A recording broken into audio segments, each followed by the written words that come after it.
যত ডাকডোল পিটিয়ে বিয়ে হয় তত ডাকডোল পিটিয়ে আবার ভাঙে। পৃথিবীতে এত কিছু ঘটে, কিন্তু উপন্যাস মানেই ঘুরে ফিরেও চিপায়। ওই অবৈধ সম্পর্ক, ওই হারাম রিলেশন, ওই 2 নম্বর পথ, ওই বাবা মার অবাধ্যতার পথে নিয়ে যাওয়া, ওই ক্যারিয়ার ধ্বংস করে দেওয়া, পড়াশোনা ধ্বংস করে দেওয়া, ঈমান আমল শেষ করে দেওয়া, তারুণ্য শেষ করে দেওয়া, এরা এদেশের তারুণ্যের সবচেয়ে বড় শত্রু। এদেশে যত আত্মহত্যা করেছে তরুণেরা অপরিণত বয়সে প্রেম নামক এই অবৈধ রিলেশন করতে গিয়ে, যত বাবা মায়ের বুক খালি হয়েছে, যত বাবা মায়ের সাথে সন্তানের সম্পর্ক নষ্ট হয়েছে, যত সন্তান ঘরছাড়া হয়েছে, যত তরুণের পড়াশোনা ধ্বংস হয়েছে, যত তরুণের ক্যারিয়ার নষ্ট হয়েছে, যত মানুষের চাকরি জীবন ধ্বংস হয়েছে, যত সংসার ভেঙেছে, যত বাচ্চারা মা বাবার স্নেহহারা হয়েছে, এই সবগুলোর জন্য তথাকথিত বিবাহ বহির্ভূত অবৈধ ভালোবাসার প্রমোটাররা আসামি। এরা কেউ এই সমস্ত অপরাধের দায় এড়াতে পারে না। এরা আপনাকে সকাল বিকাল অভিনয় করে দেখাবে কিভাবে প্রেমকে জয় করতে হয়। মা বাবার অবাধ্য হয়েও নিজের অবৈধ কাজের সঙ্গীর হাত ধরে চলে যেতে হবে, সমাজকে বৃদ্ধাঙ্গুলি দেখিয়ে, মা বাবাকে বৃদ্ধাঙ্গুলি দেখিয়ে এটাকে পজিটিভলি তারা তুলে ধরবে। হ্যাঁ, অবশেষে নাটকে, সিনেমায়, নোবেলে প্রেমের জয় হয়েছে, মা বাবা হাসছে, সবাই পাশে মাইনে নিছে। এসব যারা সারাদিন দেখায় আপনাদেরকে, মানে প্রেমের যারা প্রশিক্ষক, আপনাদের এই 2 নম্বর কাজে যারা প্রশিক্ষক, এই প্রশিক্ষক বেচারাদের দুরবস্থা হলো, দেখবেন তাদের এক একজনের জীবনে 5টা, 7টা, 9টা, 10টা বিয়ে হয়েছে।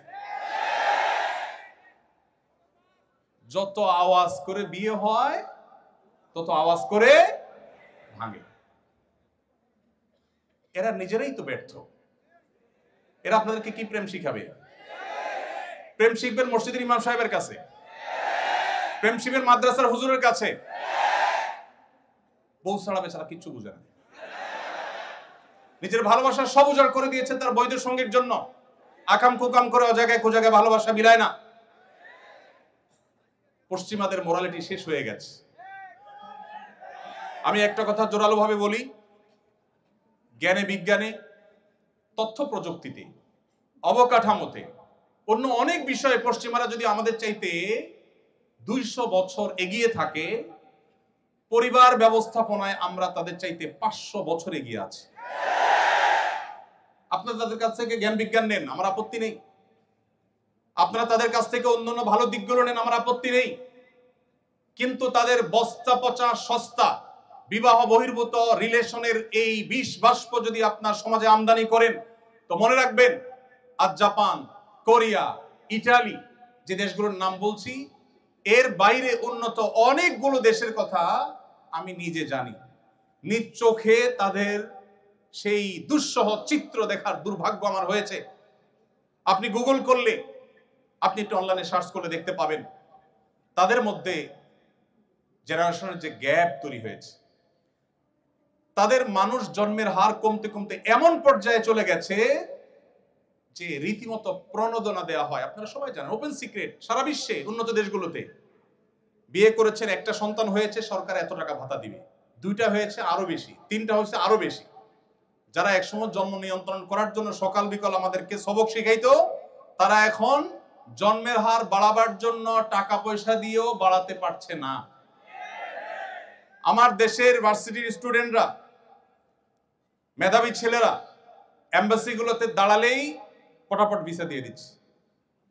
হোয়ারেজ আপনার আমার মতো অনেক মানুষ দাঁড়ালে ভিসা দিচ্ছে না, রিজেক্ট করে দিচ্ছে। কেন ভিসা দিচ্ছে? কারণ ওদের তো মানুষ নাই, ওদের মানুষ দরকার, দেশ চালানোর জন্য মানুষ নাই। তাদের বিবাহ বহির্ভূত সম্পর্ক, হারাম রিলেশন, আল্লাহর যে সিস্টেম সেটাকে পরিবর্তন করার প্রবণতা এবং টেন্ডেন্সি তাদেরকে এমন একটা জায়গায় নিয়ে দাঁড় করিয়ে দিয়েছে যে তাদের দেশে এখন মানুষ নাই।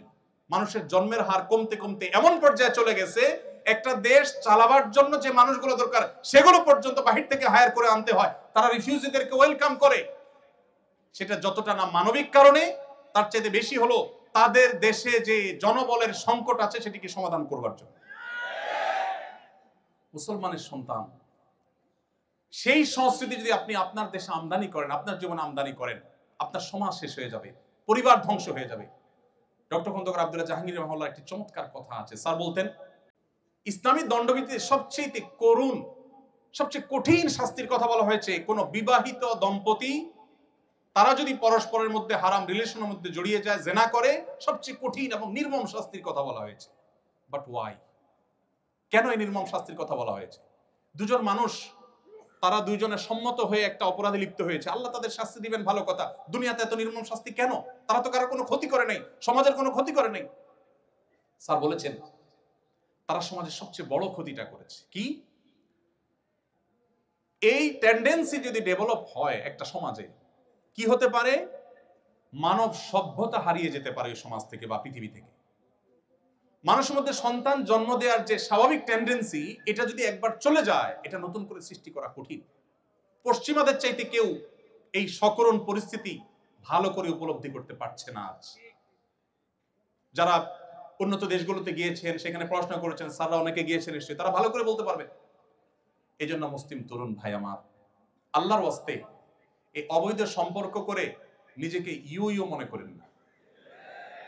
যারা এই অবৈধ সম্পর্কে লিপ্ত হন, আপনি সবচেয়ে সেকেলে, আপনি সবচাইতে আনস্মার্ট, সবচেয়ে স্মার্ট, সবচেয়ে বুদ্ধিমান তরুণ সে, বুদ্ধিমান তরুণী সে, যার তার সমস্ত আবেগ অনুভূতিগুলোকে বৈধ রিলেশনের জন্য জমিয়ে রাখে, অপেক্ষা করে। এত ভালোবাসাবাসি আপনাদের, এরপরে ঘরে ঘরে কেন বিবাহ বিচ্ছেদ এত বাড়ছে? আপনি পত্রিকার পাতা খোলেন, যেই হারে বিবাহ নিবন্ধন হয়, ওই হারে বরং কোনো কোনো ক্ষেত্রে তার চাইতে বেশি তালাকের নিবন্ধন হচ্ছে, ডিভোর্সের নিবন্ধন হচ্ছে। কেন রে ভাই? আমি এই কথাটা বিভিন্ন জায়গায় বলার চেষ্টা করি। আপনাদের যুগে বা আমাদের যুগে এখন ভালোবাসা বিনিময়ের যত রাস্তা আছে, ফেসবুকে লিখে পাঠাতে পারছেন কি আই লাভ ইউ স্ত্রীকে, আমি বৈধ ক্ষেত্রে বলছি, আবার উনিও আপনাকে বলছেন টু। আপনি চাইলে ইমোতে করতে পারছেন, ফোন কলে বলতে পারছেন, মেসেজ পাঠাতে পারছেন, কত কাহিনী করতে পারছেন। সকালে নাস্তা করাচ্ছেন, বিকালে চাইনিজ খাওয়াচ্ছেন, ফুচকা খাওয়াচ্ছেন, চটপটি খাওয়াচ্ছেন, ভালোবাসা দিচ্ছেন, 3 পিস জামা একটা পরে 5টা দিচ্ছেন, বাট ভালোবাসা থাকছে না। সব মেড ইন চায়না হয়ে গেছে। আর আগের যারা ছিলেন আমাদের মুরব্বীরা, এখানে 2-1 মুরব্বী দেখা যাচ্ছে, এই মুরব্বীদের ভালোবাসাগুলো এক একটা সব মেড ইন জাপান। এত স্ট্রং। দেখবেন চাচাকে যদি যায় বলেন, চাচা, চাচির ব্যাপার আমার ডাউট হয়, কার সাথে যেন কথা বলে, দেখবেন কানের নিচে সর্বশক্তি সঞ্চয় করে একটা চড় মেরে দিবে যে বেয়াদব, তুই কল্পনা করলি কিভাবে? কারণ চাচার ওই যে সারা জীবনের বৈধ ভালোবাসা সব জমিয়ে রাখছে, সব দিচ্ছে, দুজনের মধ্যে কোনো খাত ছিল না, ভালোবাসাটা পুরানি খাত। আর আপনারা, আমরা যারা এই যুগের তরুণরা রাস্তাঘাটে যেখানে সেখানে ভালোবাসা বিলাচ্ছেন, মনে করেন আপনি ভালোবাসার মেশিনে পরিণত হয়েছে। আপনি ভালোবাসার সবচেয়ে বড় ভিখারি এবং সবচেয়ে বড় অভাবী। আপনার জীবনে প্রেম বলতে আসলে কিচ্ছু নাই, যা আছে সব ভোগের জন্য প্রতারণা এবং প্রবঞ্চনা। আল্লাহর নবীর আনিত এই দ্বীন এবং শরিয়াকে যদি মেইনটেইন করেন আপনার ব্যক্তিগত জীবনে, আপনার চরিত্র যদি হেফাজত করেন, নবী সাল্লাল্লাহু আলাইহি ওয়াসাল্লাম বলেছেন, মাইয়াহফাজনি মা বাইনা লিহইয়াইহি ওয়া মা বাইনা রিজলাইহি আদমাল্লাহুল জান্নাহ। যে মানুষ, যে যুবক, যে তরুণ, যে মুসলমান নিজের 2 চোয়ালের মধ্যবর্তী অঙ্গ অর্থাৎ তার মুখকে এবং তার 2 পায়ের মধ্যবর্তী অঙ্গ অর্থাৎ তার সম্ভ্রমকে রক্ষা করতে পারবে, এগুলো সে হারাম পথে ব্যবহার করবে না, এই দায়িত্ব এবং গ্যারান্টি যে যুবক যুবতী, যে মানুষ নিবে, নবী সাল্লাল্লাহু আলাইহি ওয়াসাল্লাম বলেছেন, কিয়ামতের দিন আল্লাহর কাছ থেকে জান্নাত পাইয়ে দেওয়ার দায়িত্ব আমি নিলাম। চ্যালেঞ্জ গ্রহণ করা যাবে ইনশাআল্লাহ? আল্লাহ আমাদেরকে তৌফিক দান করুন। পশ্চিমাদের ভালো জিনিসগুলো নেবেন, এই সমস্ত ফালতু জিনিস নেবেন না। আল্লাহ আপনাদের আমাদের সবাইকে হেফাজত রাখার তৌফিক দান করুন। আস-সুন্নাহ ফাউন্ডেশন, উম্মার স্বার্থে সুন্নাহর সাথে।